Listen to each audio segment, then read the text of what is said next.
Of course, the biggest news announcement of today is the announcement by the Immigration Minister on the introduction of the new resident visa. This one-off resident visa pathway could see an estimated 165,000 migrants submitting their application by next year, July 31st. So let's talk about who can apply for this visa. All those who are present in New Zealand on an eligible visa and are able to satisfy one of the three criteria that have been set out by the immigration are eligible to apply for this resident visa.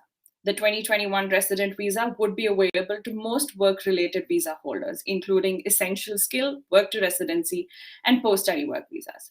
Partners and dependent children can be included on these residency applications. On the immigration website, there is an announcement that says it is expected most applications will be processed within the next 12 months. So once the application starts getting processed. Applications will be phased out with preference given to those who are already in the queue. So from December 1st, 2021, those who have applied for residency under the skilled migrant and resident to work categories before 29 September 2021, as well as the ones who have submitted for their expression of interest for the skilled migrant category, including their dependent children who are aged 17 and over, will be considered first. There are expected to be around 13,000 to 14,000 applications in this phase. After which, on December 1st, on March 1st, the second round of applications would be opened. And all of this information can be found on the New Zealand immigration website. In other news, you may recall in November 2020, the government asked the Commission to look at whether competition in the 22 billion year grocery industry was working well, and if not, what could be done to improve it. Since the Commerce Commission released its first draft report into the competition, stating that it's not working well for consumers and it's affecting the consumer prices as well as variety of products. Indian Weekender spoke to a leader in the Indian community on his thoughts of the report and recommendations that were made by his group. Take a look.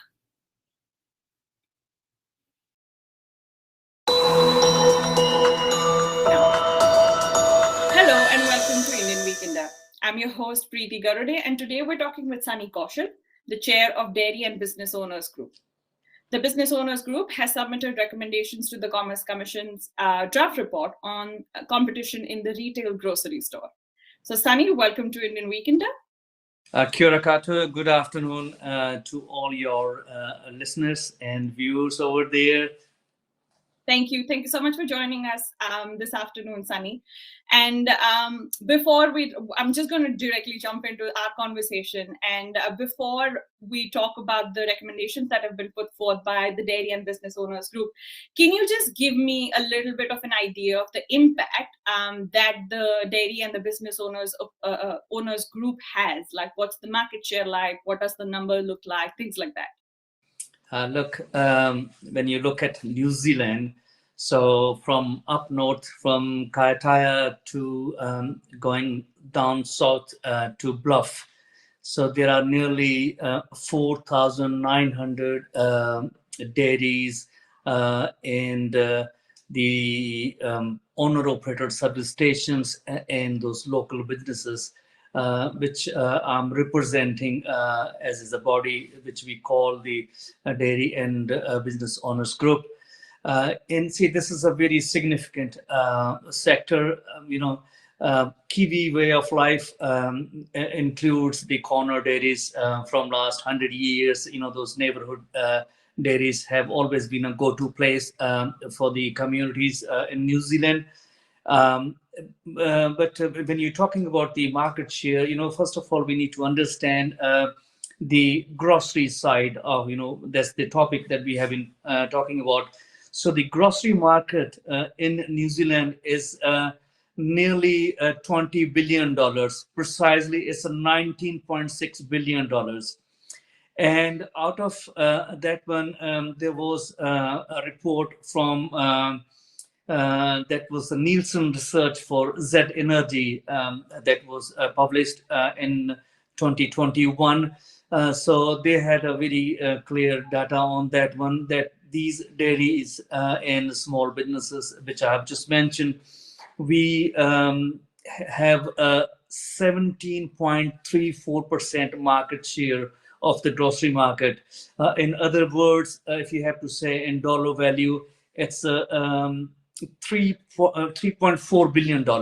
So it's quite significant role that these dairies and small businesses are playing in New Zealand, and they are open when the consumers want them to open, and they have been open even during this pandemic time, being the essential businesses. So they are playing quite a significant role throughout the country. And also when you look at the rural areas, those remote areas where there are no supermarkets or those big businesses, our operators and the business owners, they are playing a huge role in the society.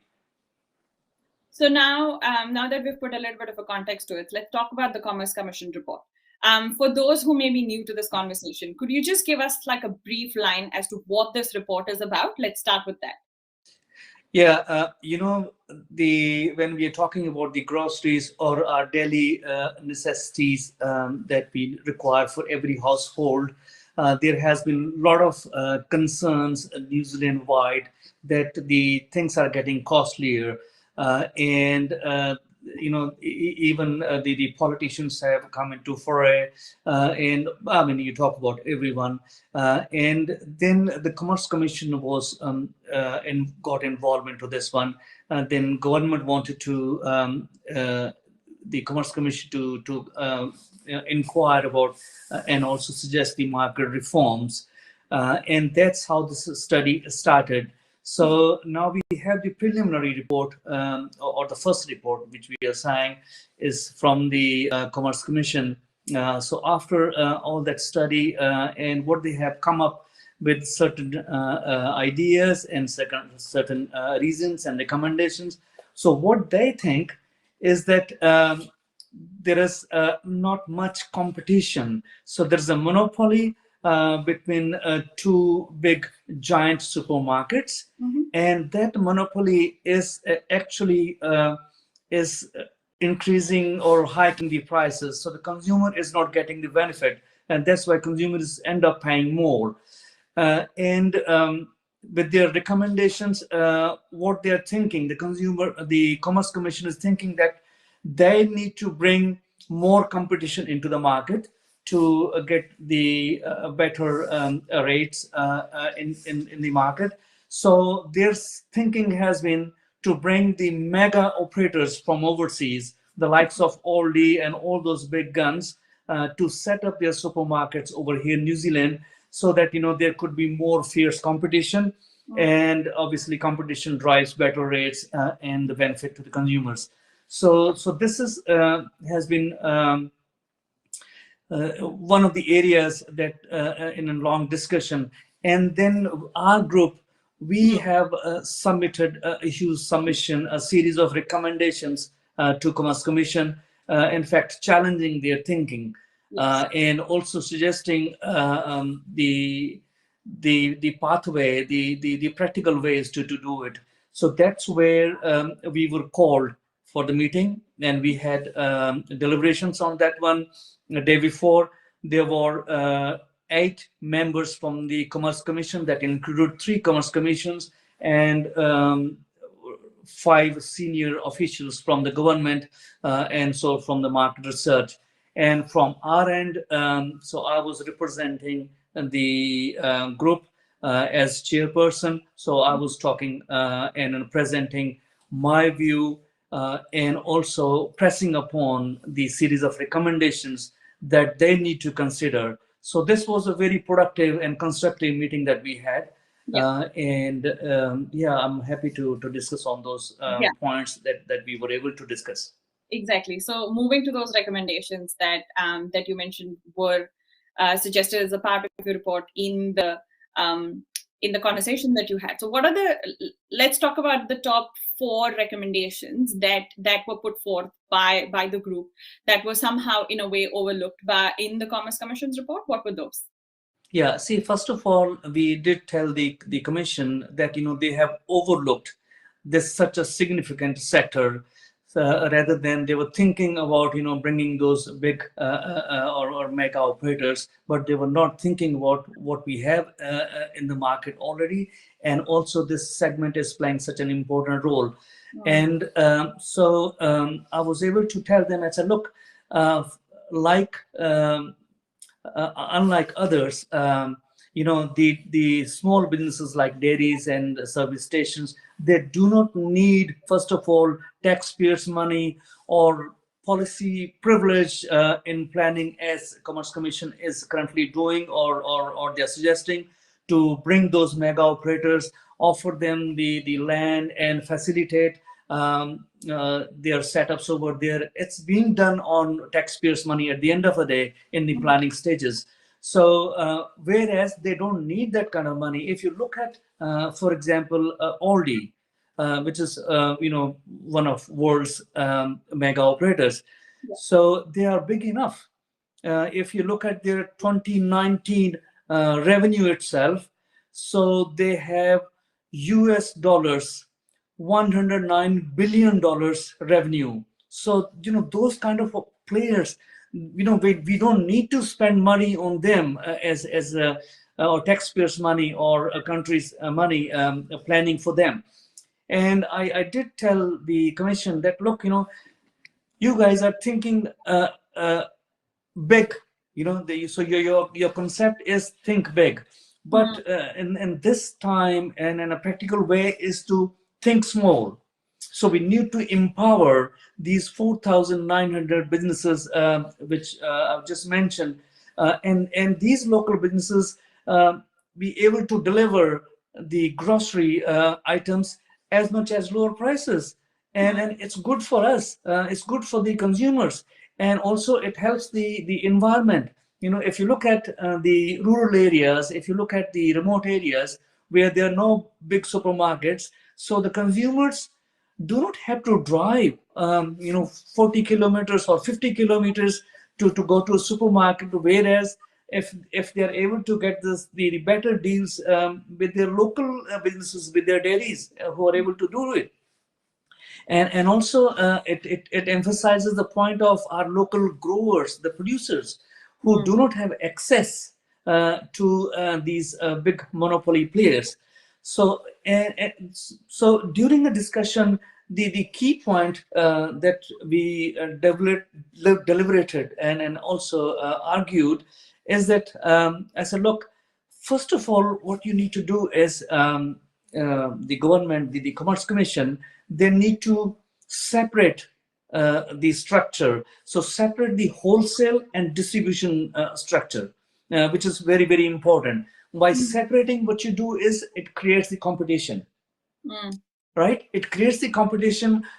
And it creates the competition for shelf place. So be it Pack and Save or any small dairy, they have to compete within themselves. What is happening right now? There are two big players. One is foodstuffs, and one is the Progressive Enterprises. So they have the monopoly. Foodstuff has the biggest monopoly at this stage. So they have their own wholesale business and also their distribution centers. So, and also they are procuring the brands like Pack and Save, like Foursquare, like Gilmore's, and they have the distribution centers. In Auckland, in Palmerston North, in Christchurch. They also have centers in Rotorua and Dunedin. So it's a big spin-off how it is being controlled. And so there is an opportunity that we need to look into this restructuring. Otherwise, what will happen if the wholesale and the distribution center is run by the same people and also retails by the same people? Obviously, you cannot. It is beyond controllable.